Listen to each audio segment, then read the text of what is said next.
What's up, y'all? It's Childlike Kate and I am back with a new video.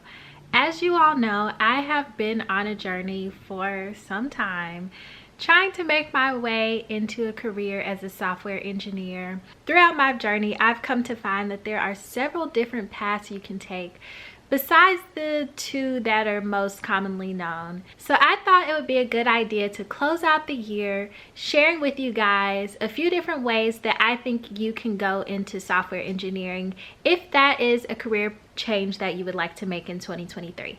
Now, before we get into all of the options, I must say that the most important thing is to choose one path and stick with it. I have made the mistake, honestly, of jumping around so much that I've left a lot of things unfinished. And if I would have just stayed on one path, any one path, I'd probably be done by now and in my career already. So choose one path and stick with it. Also, try not to jump between languages. It's better to be very skilled in one language than to just know the foundations of all the languages. So the first path that you can take to becoming a software engineer is probably considered the most traditional path in this field, and that would be to get a computer science degree. If you're not new to transitioning into tech, then you know that a degree is not required to get a job, but some find that it is useful if you want to go the more manager route or maybe be a CTO one day. They say that a degree is good for that. I did briefly go back to school for a computer science degree, and while I will say that I did get a lot of in-depth knowledge about programming and problem solving, coding itself you don't really learn much of in school. So if you really want to build that skill, programming and making projects, you're gonna have to do some outside projects outside of your classes. A good thing about a computer science degree is that you will get a lot of computer knowledge, like computer science knowledge, that a lot of self-taught programmers or boot campers do not have. And I think that would make you a better programmer in the long run. You also have more well-rounded knowledge like calculus and linear algebra that are really helpful when it comes to creating algorithms. So there are some good things that you could get from going the computer science route. However, this is probably the most expensive route that you can take. And again, it's not necessary to have a degree to be a software engineer. The second route you can take is to join a boot camp. I also did join a boot camp and did not finish it. This was my first introduction to software engineering once I decided this is the career change that I wanted to make, and the pace was just too fast for me. And so that's why I didn't stay throughout the entire program. But there is that option. Boot camps are good for people who need a structured environment to learn in if you know that you can't go the self-taught route. However, it's not as long or as expensive as a 4-year degree. Also, the information for boot camp is a lot more streamlined, so you're not getting all of the other classes that you would have to take when you're getting a computer science degree. Like, I had to take biology and was not a fan, but I did it. All right, so this next option you don't really hear many people talking about, and I feel like my channel grew so much because I gave my perspective on this option, and not many people have done that in the past. I'm not really sure what to call this option, but it is companies that will hire you, train you basically in a boot camp setting, and then contract you as a software engineer for a period of time, usually 2 years, before you're out of the contract and can go get a job on your own. The two examples that I have are Reviture and Skillstorm. I have experience with both of those companies, but I have also seen others out there, so there are plenty more. You just have to look them up.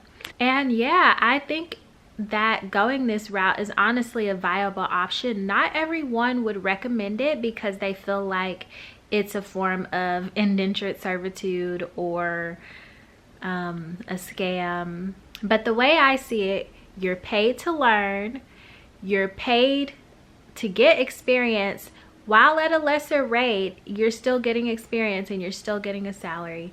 And then you have all of this experience and history, you have a resume to take with you and get more pay in the future. And that's the benefit of companies like Reviture and Skillstorm, in my opinion, because you get that experience. Before you decide to take the leap and move forward with any company like this, of course, you need to do your due diligence, research the company well, read over the contract well before you sign anything, and make sure that it's something that you're comfortable with. These types of companies and opportunities are not for everyone, but it's up to you to decide if it's something that you're willing to do. Okay, now the last path that I'm going to share, and arguably the hardest to commit to and complete, and that is to go the self-taught route.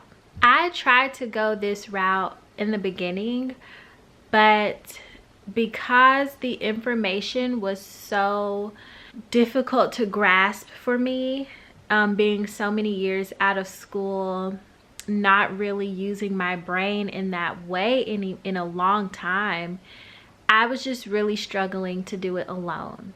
So I knew that I needed community and a structured learning environment. However, since I've had the opportunity to learn in different environments now and have a solid understanding of coding and problem solving, I feel like this next stage of the process for me, I can move forward with self-teaching. You really just have to have the discipline and the perseverance to see it through when you're getting stuck on problems, when you don't know where to go next, what to do next. And honestly, you have to be comfortable getting out of your comfort zone. I found that if you can build some sort of community around you, it is easier. Through this YouTube channel, I have been able to connect with different people who I reach out to about certain things if I have questions or if I just want to talk.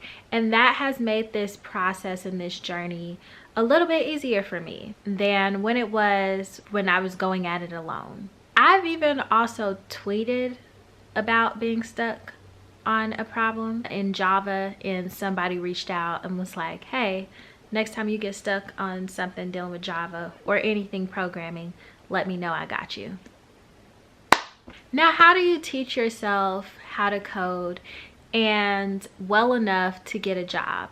I have come across so many different programs out there that are free, okay? Free 99, like not $12, $20, $30 on Udemy. I mean free. Programs like the Odin Project, where they give you assignments, they give you course material to read, give you assignments, give you projects so you actually have a portfolio at the end of it. And they have a Discord community where you can communicate with other people and reach out when you get stuck. Recently, the Pirate King has shared his recommendations of the actions that he would take and the courses and tutorials he would follow to get into software engineering. And that is a structured learning curriculum that you could follow like step for step, 100% free. He also has a Discord channel where he answers questions and you can connect with other people who are a part of his community. Free Code Camp has been doing the thing for the longest of time.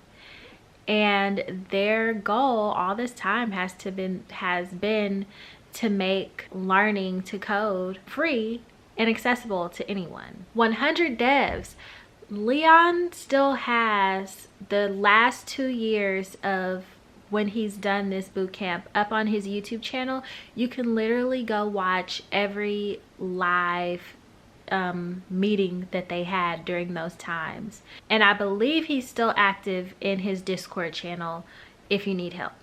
Not to mention everyone else in the community. There are literally so many resources out there. So with that, it is easy to get overwhelmed with everything that you have access to. So what I would say, again, like I mentioned at the beginning, is to pick one path and stick to it.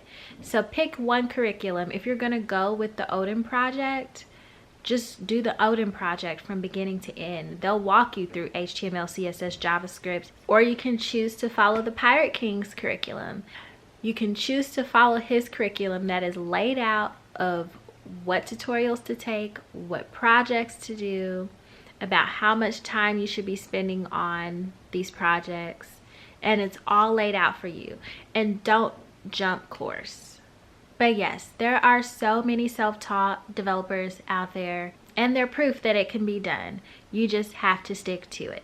Have the discipline, have the perseverance. Don't give up, and see it through to the end.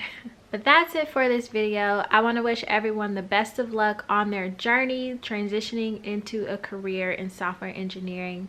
I promise you it is going to be hard. But I feel like I can't guarantee that it'll be worth it because I haven't gotten there yet myself. But I think the rewards will be worth the work that you put in. So I'm wishing everyone well on their journeys into 2023 and beyond, in their careers, in their lives, and just all around. Thank you all for watching. I will see you in the next video. Bye.